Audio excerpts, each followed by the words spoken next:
안녕하세요. 한류의 신과 해외 반영을 소개하는 한류클래스TV입니다.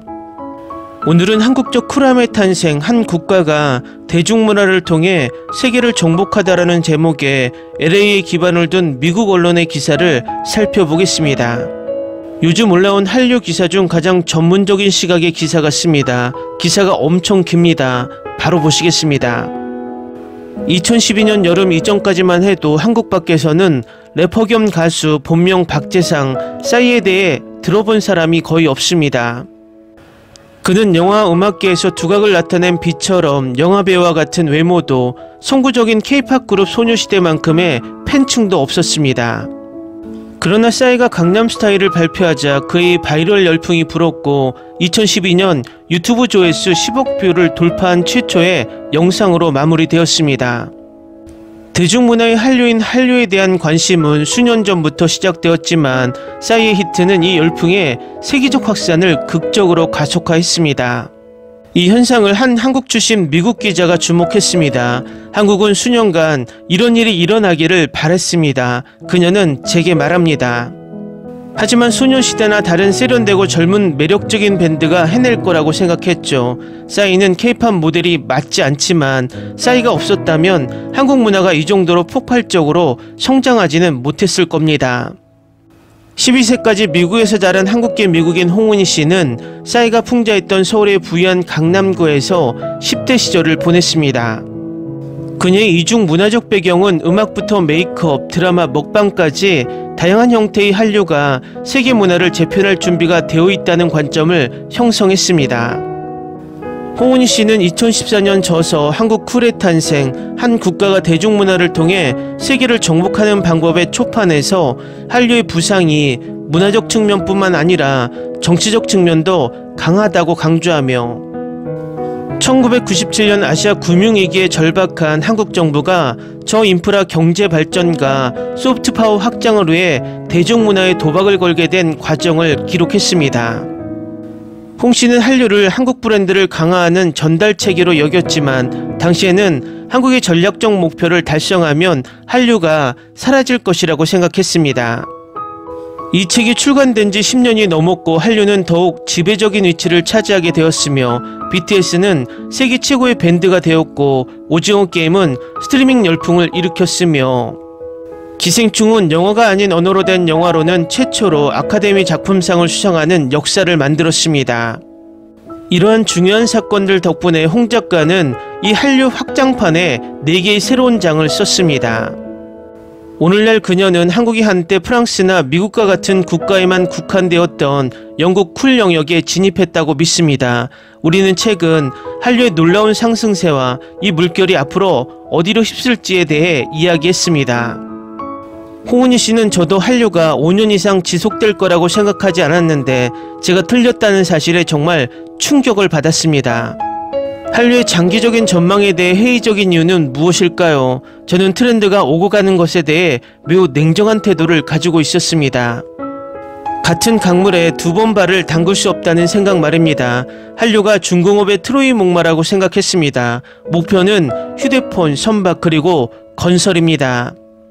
한류가 제 역할을 다하면 그 말을 해체하는 거죠. 저는 사람들의 집중력이 짧고 5년 후에는 한국 가요에 관심을 두지 않을 거라고 생각했습니다. 그리고 제가 틀렸습니다.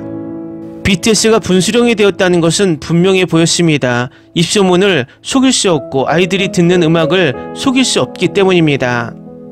하지만 저는 사람들에게 기생충, 오징어 게임, BTS라는 3인조가 우연이 아니라는 것을 상기시키고 싶었습니다. 한국은 드라마가 화장품을 인기 있게 만들고 화장품이 드라마를 인기 있게 만들거나 드라마가 삼성 휴대폰 모델을 인기 있게 만드는 완전한 소비 생태계를 구축하고 있습니다. 이 모든 것이 선순환으로 여겨집니다. 제 독자 대부분이 미국인 아니면 적어도 서양인이기 때문에 후기 자본주의에 대한 대안이 있다는 것을 보여주고 싶었습니다. 한국은 초자본주의 국가이지만 동시에 정부에 대한 맹목적인 신뢰를 바탕으로 하고 정부 역시 산업에 대한 맹목적인 신뢰를 바탕으로 하는 나라이기도 합니다. 제가 전달하고자 했던 메시지는 바로 이것이었습니다. 공동의 이익을 생각하는 것은 서구적인 사고방식이 아닙니다. 미국은 너무 개인주의적이고 근시안적입니다. 5년 계획, 10년 계획에 대해 생각하는데 익숙하지 않습니다. 쉽게 지적할 수 있는 부분일지도 모르지만 우리는 복수심에 불타는 미국 행정부가 문화단체와 기관들의 재정 지원을 적극적으로 중단하고 파기하려는 모습을 실시간으로 지켜보고 있습니다. 저는 미국 대중문화의 미래를 관리하는데 정부가 더 적극적으로 나서는 모습을 보고 싶지 않습니다. 네, 맞습니다. 미국에만 적용할 수 없습니다. 한국은 최근 개발도상국이라는 역사를 가지고 있고 이는 아직도 국민의 기억 속에 남아 있습니다. 한국 전쟁 이후 정부는 한국 기업들이 제조업을 발전시킬 수 있도록 자본을 확보했고 민간 기업들은 그 대가로 자신들에게도 이익이 될 것이라는 것을 알고 기꺼이 그 자본을 재투자했습니다.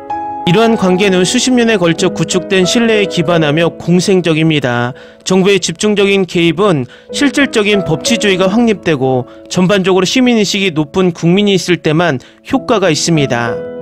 미국은 매우 개인주의적이기 때문에 한국 모델의 특정 측면을 수입할 수 있지만 이는 상업적 차원의 것이지 정부 차원의 것이 아닙니다.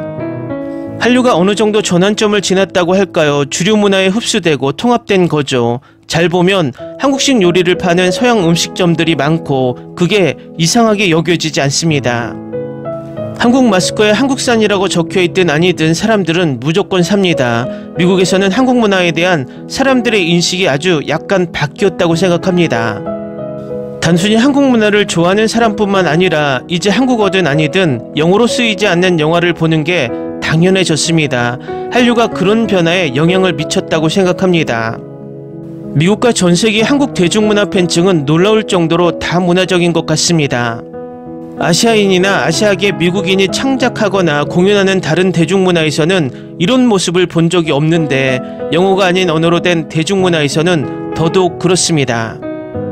제가 처음 케이콘에 갔을 때 가장 먼저 눈에 띄었던 건 10년 전에도 관객이 5만 명이 됐다는 거였습니다. 온 사람들 대부분이 한국인은 아니었지만 유색인종이 압도적으로 많았습니다. 그들과 이야기를 나누면서 그들에게 익숙한 무언가가 와닿는 걸 느꼈어요. 예를 들어 한국 드라마는 텔레노벨라와 아주 비슷해요. 한국 드라마를 좋아하는 미국 외 사람들은 우리 문화권에서도 가족이 이렇게 보여요라고 말하곤 하죠. 할리우드가 아닌 그들에게 훨씬 더 익숙한 가족 구조를 보여주는 대안이 있다는 게 정말 신선하게 느껴졌어요. 하지만 단순히 친숙함 때문만은 아니죠. 그렇죠. 새 책에서 당신은 BTS 팬인 니나 페레즈를 인터뷰했는데 그녀는 이렇게 말합니다. 방탄소년단이 이성애자 남성들로 구성되어 있으면서도 애정을 표현하는 모습이 정말 충격적이에요. 서로에게 밥을 먹여주기도 하고요. 미국 문화에서는 남자아이들이 감정을 드러내는 게 허용되지 않아요. 서로 껴안거나 엎혀주는 것도 금지되어 있고요. 사람들은 한국 남성의 관계에 충격을 받았습니다. BTS가 얼마나 가까운 것처럼요. 그들은 서로에 대해 매우 민감하게 반응합니다. 어느 정도 중성적인 모습을 보이면서도 그것이 남성성을 위협한다고 느끼지 않습니다. 서구 사회에는 그런 모습이 없다고 생각합니다. 미국은 어떤 면에서는 매우 진보적이고 평등주의적이지만 성 정체성에 불을 지는 여전히 충격적입니다. 사람들은 대안을 보는데 익숙하지 않습니다.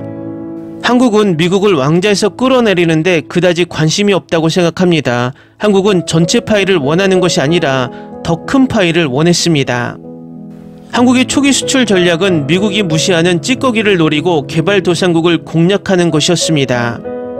한국은 모든 것이 허황된 꿈처럼 보였던 매우 긴 야망의 시기를 거쳤고 사람들이 돈이 있으면 가장 먼저 무엇을 할지 알고 있었습니다. 이러한 이유로 K문화 열풍은 미국에서 두드러지기 전에 라틴 아메리카를 장악했습니다. 드라마는 스페인어뿐만 아니라 파라과이에서만 쓰이는 과라니어와 같은 지역 방언으로도 번역되었습니다. 한국 드라마 K-팝이 소비자를 끌어들여 브랜드 충성도를 구축함으로써 아마도 20년 후쯤 이들 국가가 중산층 시장이 더 커지고 아이폰 대신 삼성 휴대폰을 사치품으로 여기는 시대가 올 것입니다. 한국의 소프트파워 성공을 모방하려는 다른 나라들이 있을 거라고 생각합니다. 특히 중국이 그렇습니다. 중국은 거대한 국내 문화 산업을 가지고 있지만 한류에 비견할 만한 문화 수출을 전무합니다. 중국이 수년간 한류와 비슷한 문화를 만들어내려고 노력해왔지만 성공하지 못한 데에는 몇 가지 이유가 있다고 생각합니다. 첫째, 한국은 중앙 집권화된 작은 나라이기 때문입니다. 뭔가를 해야 할 때면 민첩하게 대응하고 변화를 만들어낼 수 있습니다. 하지만 중국은 규모가 매우 큽니다. 다양한 민족, 종교, 언어가 공존하기 때문입니다. 중앙 집권적인 조직 체계를 갖추는 것이 훨씬 더 어렵습니다. 둘째, 더 큰 이유는 한국처럼 대중문화가 폭발적으로 성장하려면 표현의 자유와 언론의 자유가 보장되어야 한다는 것입니다. 검열이나 자신이 만든 것 때문에 감옥에 갈 걱정이 없는 사람들이 필요합니다. 중국 정부의 운영 방식에 큰 변화가 없다면 중국에서는 중류열풍 같은 일이 일어나지 않을 것이라고 생각합니다. 요즘은 젊은 백인 여성들이 쓴 한국 생활에 대한 소설 장르가 꽤 있습니다. K-팝 팬픽션이라고 부를 수도 있겠네요. 이런 종류의 소설을 시리즈로 내는 사람들도 있습니다. 만약 이런 장르가 유행하기 시작하고 한류가 더 이상 인종이나 한국인이라는 정체성과 관련이 없게 된다면 정말 흥미로울 것 같습니다. 기사 잘 보셨나요? 우리나라 그 누구도 싸이가 전 세계적으로 신드롬을 일으킬 당시까지도 한류가 아시아를 넘어 전 세계를 강타할지 아무도 예측하지 못했을 것입니다. 한류를 쫓던 이 기자 또한 5년 정도 붐을 일으키다 끝날 줄 알았다고 하니 한류의 세계적 현상은 우리에겐 정말 기적이 되었습니다. 한류는 그야말로 세계 속으로 연착륙을 했고 앞으로도 K-팝, K-드라마, K-영화, K-푸드로 인해서 더 안정적인 문화로 자리 잡을 것으로 예측합니다. 한류 클래스TV는 한류 외신과 해외 반응을 꾸준히 쫓아가 보겠습니다. 재밌게 잘 보셨나요? 여러분의 구독, 좋아요, 댓글, 알림 설정은 컨텐츠 제작에 큰 힘이 됩니다. 그리고 항상 하시는 일마다 대박 나시고 행복하시길 바랍니다.